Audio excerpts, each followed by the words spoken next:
Hey everyone, so if you download the notes from Blackboard, the interactive notes there, you can fill in the blanks as we go through and fill out the information on Beowulf before we get started reading today.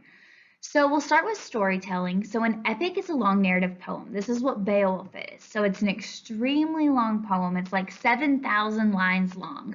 We're not going to read all of the lines, but we are going to read a lot of the action, a lot of the exciting points of Beowulf. So as we're reading, just keep in mind this was originally written as an epic poem. So the earliest epic tales weren't even written down at all. They survived for centuries as oral traditions, meaning that they were stories that were spoken from one generation to the next. They were just stories that were passed down. So a lot of these epic tales were based on historical facts, and the public retellings provided both entertainment and education. So while they were hearing these stories, they were of course being entertained about wars, things that were going on in other parts of the world, but it was also a form of education so that they would know what was going on. This was how they got news at the time.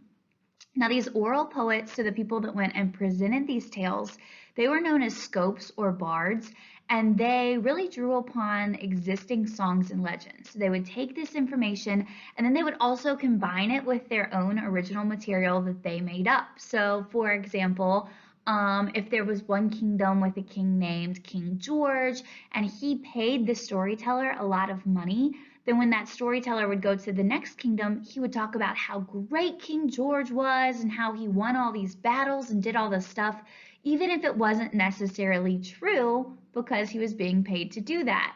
Now, on the other hand, if the poet was treated really poorly by King George, the poet might go to the next kingdom and make up stories about what a bad king King George was, or talk about how he always lost in battle, even if that wasn't true. So these oral poets really had a lot of free reign on what they said, how they told these stories, and how they shared them from kingdom to kingdom.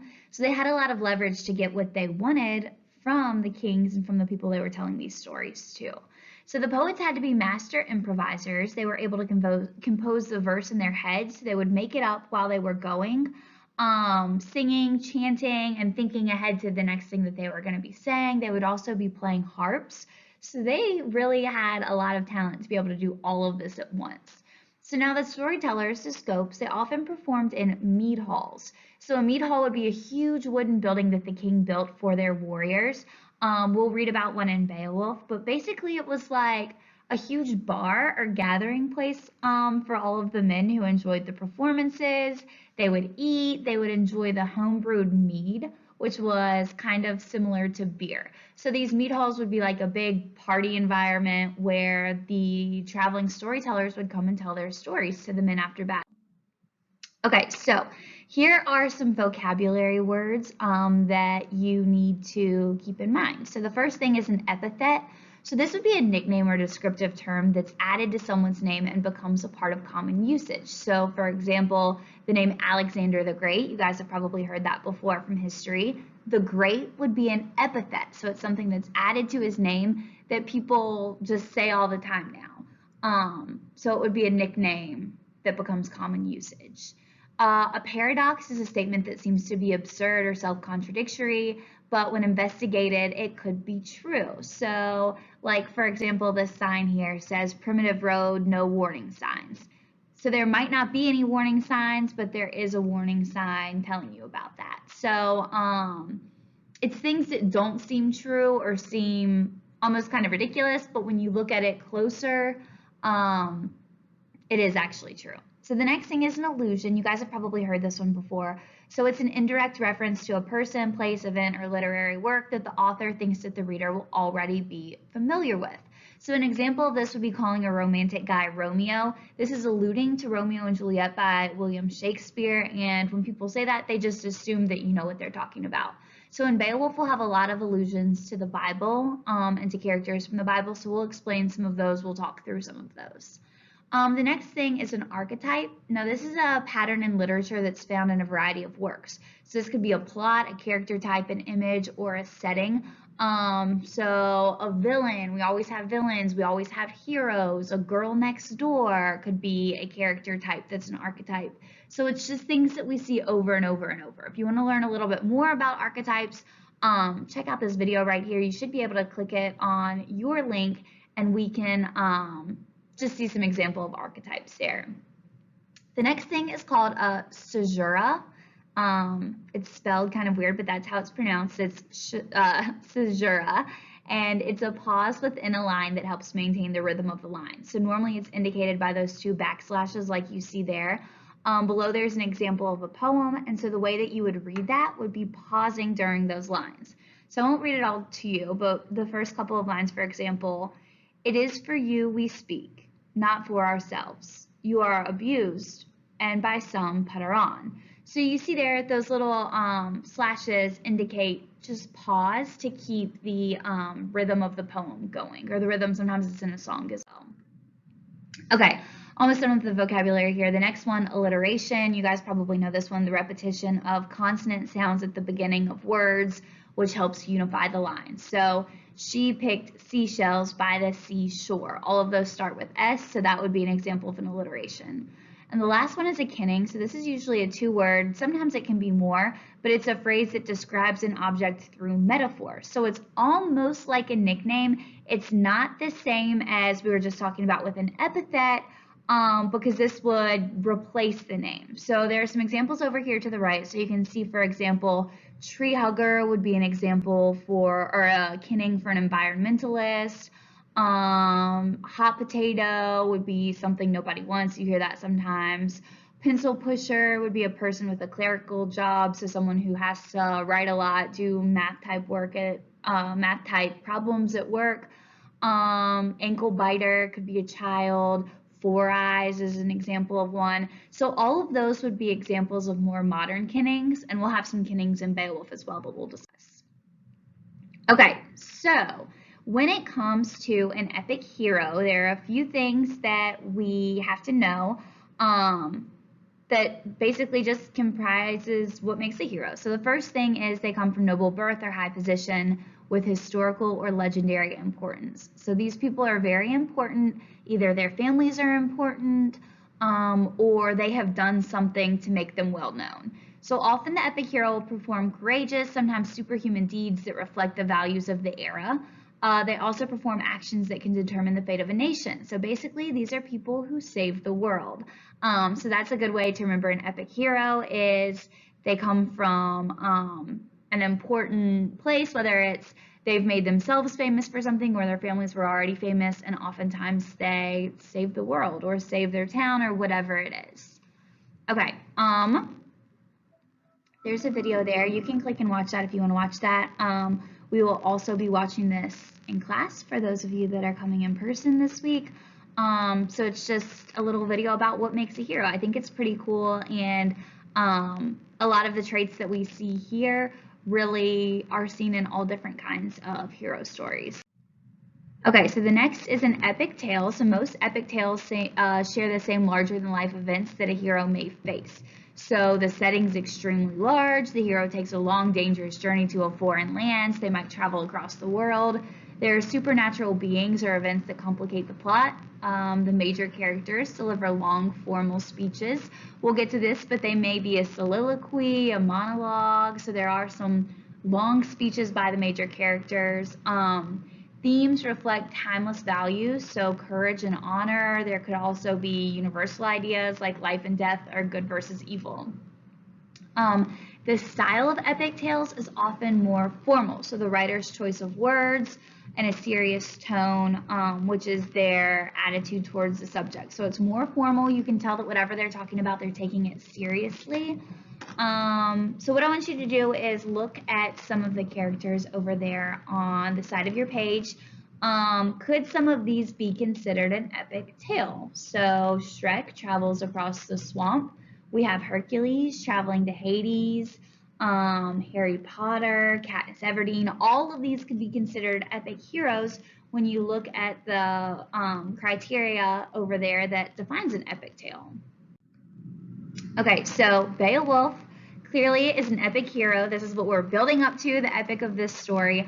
It's written in Old English. So this is the language that was spoken in Great Britain after the arrival of the Angles and Saxons. This was around 500 AD, so a very, very long time ago. I'm going to play this little snippet of Old English here for you, just because a lot of times when we think of Old English, we think of Shakespeare, and Shakespeare would actually be considered early modern English. So Old English is almost unrecognizable. I'm going to go ahead and play this for you. See if you can read along and understand what's being said. This is a part of Beowulf.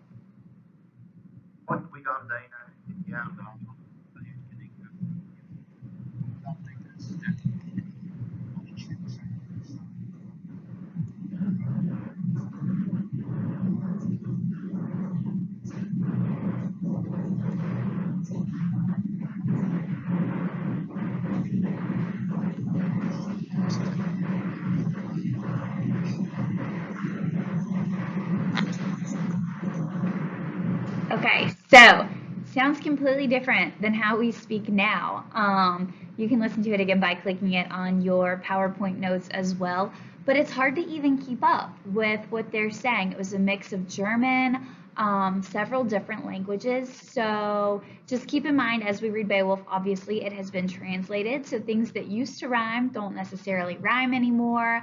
And the lines don't always match up exactly how they did, but what we'll be reading is the translated version of Beowulf. So moving on, no one knows when Beowulf was composed or who the person that made up the story of Beowulf was. So there's no author for this story. Many scholars and experts believe that the poet may have lived anytime between the middle of the 7th century and the end of the 10th century, but nobody really knows for sure. So the only surviving copy of Beowulf dates from about the year 1000. So it's the work of Christian monks who preserved the literature of the past by copying these manuscripts. Now, a lot of times they would add their own religious beliefs in as well, where that may not have previously been there before. So we'll see some examples of that when we're reading Beowulf as well. And after nearly being destroyed several times, the manuscript is now housed in the British Library in London. So the manuscript was actually almost burned up completely. Some of the edges of the pages were burned off, so people would have to go back through and try and figure out what it originally said. But that original manuscript, like it says there, is in London now. Okay. Okay, so although Beowulf was composed in England, the poem describes events that take place in Scandinavia around the year 500. So there are two groups. We have the Danes from what is now Denmark and the Geats of what is now Sweden. So during the time of the poem, fame and renown were the two most important things. People believe that the only way to have a life that was worth living is to have people continue to talk about you long after you died. So they wanted to make a name for themselves, have these stories continue to be told for years and years and years so that they could continue to live on after their death. So during the time of Beowulf, society was going from paganism to Christianity, two very different beliefs here. You can see below, paganism is the belief in many gods, that life is controlled entirely by fate, and there would be lots of tales of monsters and other shadowy creatures. Whereas Christianity is the belief in one God, it's also the belief that people have the freedom to make their own decisions, and there's a clear distinction between good and evil. So we'll see in Beowulf that there are references to both. Since people didn't know what to believe, they kind of believed everything and wanted to make sure that whichever one was the right belief, that they had all of their bases covered. So we'll see characters praying to the pagan gods and then turning around and praying to God and talking about God's will and all kinds of things. So it's interesting to see how both of those religions are encompassed in the one story. Finally, just a few words here to know. The first is comatitis. So that's how you pronounce that one, comatitis. And it's a code of honor between a king and his warriors. So basically the warriors, or the thanes, swore their loyalty to the king. So they promised that they would protect him no matter what, even if it meant dying in battle. And in return, the king would give them all kinds of gifts. He would build the mead hall, which we talked about earlier, is like the big bar or like party hall for them to celebrate in. And he would make sure that they had everything that they wanted as long as they promised to fight for him. So this pledge also meant that the wrongful death of a king could be avenged by his warriors. So if a king is killed, then his warriors could go kill the king on the other side. Now, the worst fate that a warrior could face was to be ostracized. So this means like cast out, thrown out of the kingdom. If you were ostracized, no other kingdoms would accept you either, because of course these traveling storytellers would go around and tell the story of what happened. So the worst fate at the time you could have was to be a coward, to not protect your king, and to be thrown out of the kingdom, because you would have a hard time finding another kingdom to allow you to be there. Warriors were also expected to avenge the death of their own relatives. So it was really an eye for an eye, even in war. If you killed somebody from the other side, their family had the right to come back and kill you or kill somebody in your family. So there was a practice that was called war guild. You see it down there at the bottom. And basically it's like paying a slain man's or a murdered man's family to atone for the deed. So if you didn't want to have the dead man's family come seek revenge on you or your family, you would have to give them something, whether it was money, food, gold, whatever. You would give them something as kind of like an apology and a bribe to not come back and seek revenge on your family. So keep this in mind. Now that you guys are finished with filling out your notes, go ahead and submit these back to me so I can make sure that your answers are correct, make sure that you don't have any questions. If you do have any questions or if there's anything that you want me to go over, just let me know.